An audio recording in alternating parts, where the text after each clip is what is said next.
Today's story involves hydrochloric acid, a cloud of gas, school closures and a £2.5 million fine.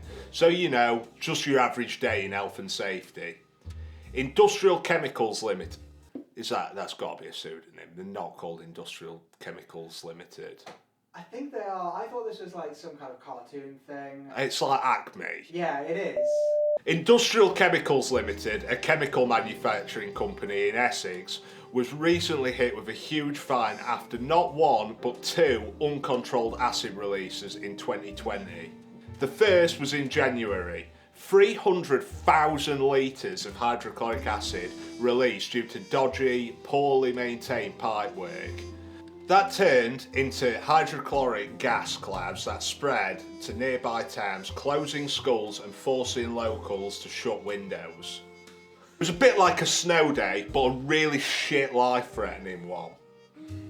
The second came in August. This time it was sulfuric acid leaking from cracked pipework and a valve that didn't work.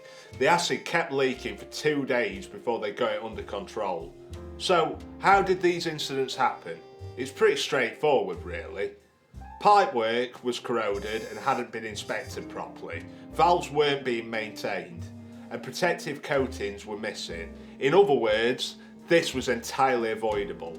High-risk sites like this are required by law to proactively inspect and maintain all valves and pipework under the provision and use of work equipment regulations. They didn't, hence the leakage and the £2.5 million fine. Thankfully, no one was harmed, but still, it was no doubt one hell of a wake-up call for Industrial Chemicals Limited and for all companies of this nature. When it comes to chemicals, you can never be too careful.